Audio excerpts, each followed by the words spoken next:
4 de junio de 1942. El imperio japonés está a minutos de cambiar la historia del mundo y no tiene ni idea de que ya perdió. 4 portaaviones japoneses, veteranos de Pearl Harbor, dominan el Pacífico como depredadores absolutos. La Marina estadounidense parece contra las cuerdas. Y entonces ocurre uno de los colapsos más salvajes de toda la Segunda Guerra Mundial. En apenas 5 minutos, Japón pasa de cazador a presa. La narrativa clásica habla de milagro americano o hazaña heroica.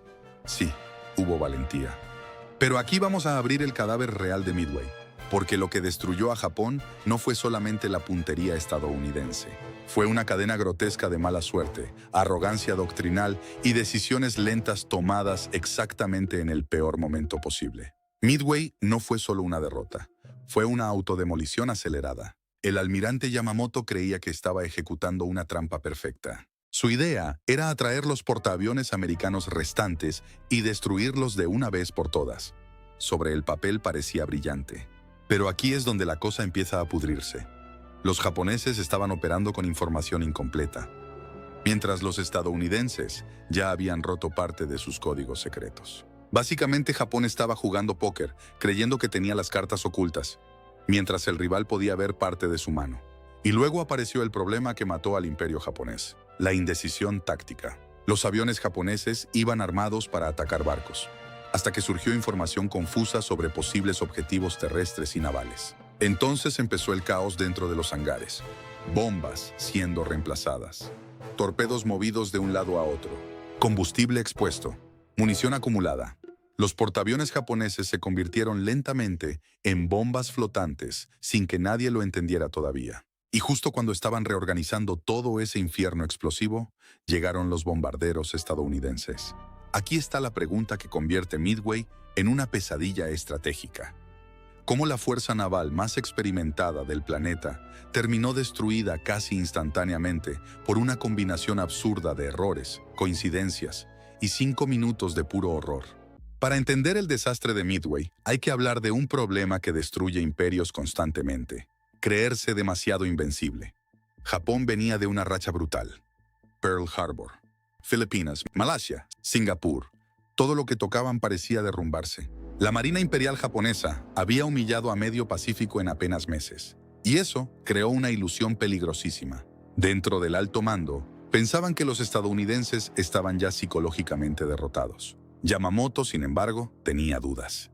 El tipo entendía algo que muchos fanáticos ignoraban.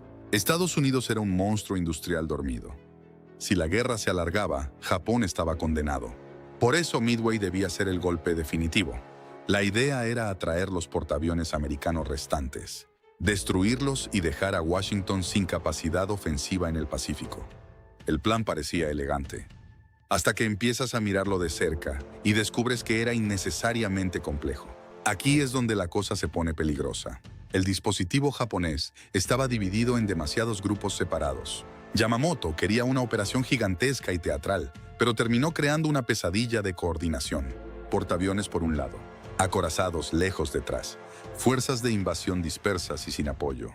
Cualquiera con 2 dedos de frente habría entendido el riesgo. Las unidades japonesas no podrían apoyarse. Mientras tanto, los estadounidenses estaban haciendo algo casi imposible: leer sus comunicaciones. Los criptógrafos norteamericanos habían descifrado que AF significaba Midway, el detalle mortal. Los japoneses seguían creyendo que mantenían el factor sorpresa. Imagínate entrar confiado a una emboscada. El enemigo ya conoce tu horario, tu ruta y tu estrategia. Eso fue exactamente lo que ocurrió. La pregunta clave es esta: ¿qué habría pasado si Japón hubiese simplificado el ataque y concentrado su fuerza? Pero la arrogancia estratégica hizo que el plan creciera demasiado, se volviera más lento y vulnerable. Mientras Yamamoto preparaba una obra maestra teórica, los estadounidenses esperaban el tropiezo. La mañana del 4 de junio empezó exactamente como Japón quería. Los aviones japoneses despegaron rumbo a Midway y golpearon la isla con fuerza brutal. Explosiones, hangares destruidos, fuego por todas partes. Desde la cubierta de los portaaviones japoneses, parecía otro día perfecto de dominio imperial. Pero había un problema escondido bajo esa aparente victoria. El ataque no había destruido completamente las defensas americanas. y eso obligó a tomar una decisión que terminaría matando a toda la flota. El comandante Mitsuo Fuchida y otros oficiales empezaron a discutir si era necesario lanzar un segundo ataque sobre Midway. Aquí es donde comienza el efecto dominó del desastre. Los aviones japoneses que estaban listos para atacar barcos americanos tuvieron que ser rearmados con bombas terrestres, torpedos retirados, munición movida, combustible expuesto por todas partes. Los hangares se transformaron en un almacén caótico de explosivos. Y lo peor es que todo esto ocurría mientras la situación táctica cambiaba minuto a minuto. Entonces llegó el mensaje maldito.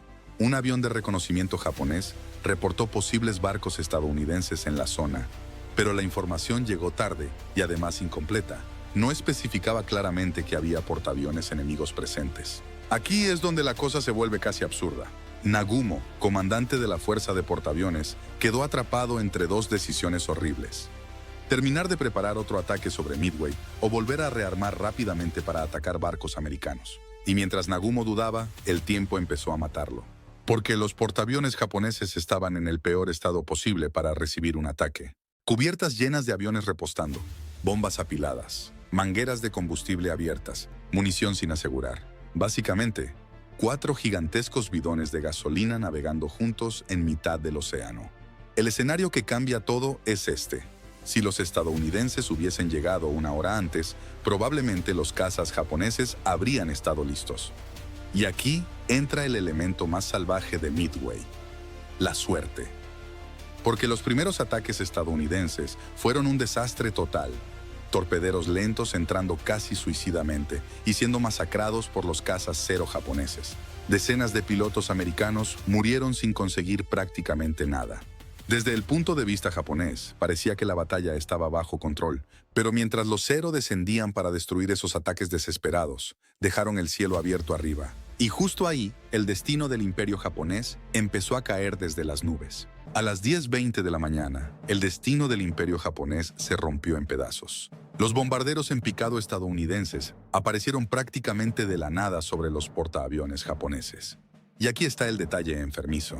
Llegaron justo en el peor segundo posible. Los cazas Zero estaban abajo persiguiendo torpederos americanos casi indefensos. Las cubiertas japonesas seguían llenas de combustible y bombas. Los hangares parecían depósitos explosivos, esperando una chispa. Y entonces cayó la chispa. El primero en arder fue el Akagi, orgullo de la flota japonesa. Una sola bomba bien colocada atravesó la cubierta y explotó entre aviones armados y depósitos de combustible. Lo que vino después no fue una explosión normal. Fue una reacción en cadena monstruosa. Fuego, munición detonando, aviones convertidos en antorchas humanas. Oficiales corriendo entre humo negro, intentando controlar algo que ya era imposible salvar. Y aquí es donde la cosa se vuelve casi surrealista. En apenas minutos, el Kaga y el Soryu también fueron alcanzados. 3 portaaviones japoneses destruidos casi simultáneamente. La élite naval que había atacado Pearl Harbor estaba siendo borrada del mapa. Imagínate la escena. Oficiales japoneses mirando cómo la fuerza más poderosa del Pacífico se convierte en chatarra ardiente en menos tiempo del que tarda alguien en tomarse un café. La pregunta clave es esta: ¿fue habilidad americana o simple mala suerte japonesa? Y la respuesta incómoda es que fueron ambas cosas mezcladas de manera letal. Porque los pilotos estadounidenses demostraron un valor absurdo, entrando en ataques casi suicidas. Pero también es cierto que encontraron a Japón exactamente en el peor estado posible. Midway fue como golpear una caja de dinamita justo cuando alguien estaba moviendo la pólvora dentro. Solo quedaba operativo el Hiryu, el último portaaviones japonés todavía capaz de contraatacar. Y aquí apareció el espíritu más peligroso de la Marina Imperial. Incluso moribundos seguían peleando como animales heridos. El Hiryu lanzó ataques brutales que lograron golpear al portaaviones USS Yorktown. Por un momento, pareció que Japón todavía podía equilibrar la batalla. Pero el problema era matemático. La columna vertebral ofensiva japonesa ya estaba rota, y el Pacífico acababa de cambiar de dueño. El Hiryu todavía respiraba, pero Japón ya estaba desangrándose. El último portaaviones operativo lanzó sus aviones con una agresividad desesperada, logrando incendiar parcialmente al USS Yorktown. Durante unos minutos, los japoneses pensaron que quizá todavía podían arrancar una victoria del caos. Y aquí está la ironía brutal de Midway. Incluso después de perder 3 portaaviones, la Marina Imperial seguía siendo peligrosísima. El problema era que ya no controlaban el ritmo de la batalla. Los estadounidenses reaccionaron rápido, localizaron al Hiryu y enviaron otra oleada de bombarderos en picado. Y aquí es donde la tragedia japonesa se convierte directamente en ejecución. El Hiryu recibió impactos devastadores que incendiaron hangares y cubiertas exactamente igual que sus hermanos horas antes. Era como ver repetir el mismo accidente en cámara lenta. Fuego, explosiones secundarias, aviones ardiendo dentro del barco. La última pieza ofensiva japonesa acababa de morir. En ese instante, Yamamoto tuvo que enfrentar la realidad más humillante de toda su carrera militar. La operación maestra había colapsado completamente.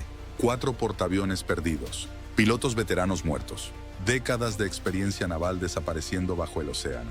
Y todo ocurrió en cuestión de horas. Aquí es donde la cosa se pone realmente fea para Japón, porque los barcos podían reemplazarse eventualmente, los pilotos de élite no.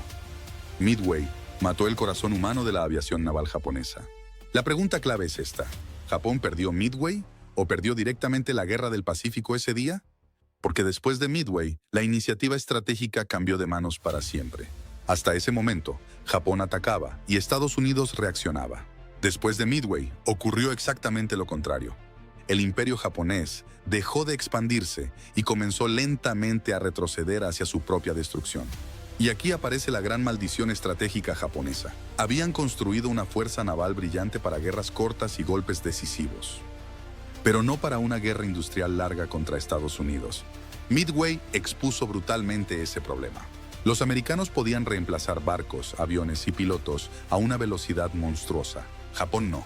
Los 5 minutos de caos sobre las cubiertas japonesas no solo hundieron 4 portaaviones, hundieron la ilusión de que el imperio podía ganar una guerra de desgaste contra una superpotencia industrial. Midway fue mucho más que una batalla naval. Fue el momento exacto en que el imperio japonés dejó de parecer invencible.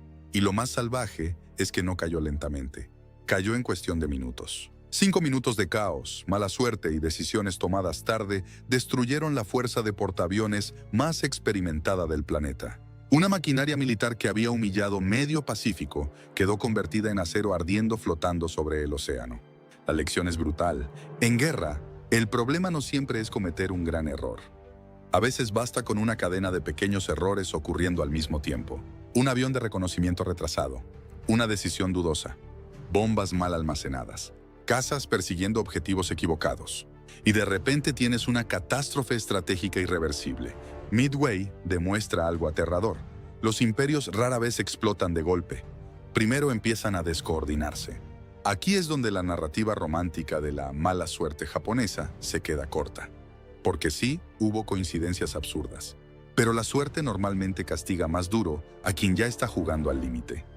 Japón había construido una doctrina naval extremadamente agresiva y eficiente, pero demasiado rígida. Dependía de precisión perfecta, pilotos élite irreemplazables y sincronización impecable. En cuanto apareció el caos real del combate, el sistema empezó a romperse como cristal. Lo más irónico es que Yamamoto entendía parcialmente el peligro desde el principio.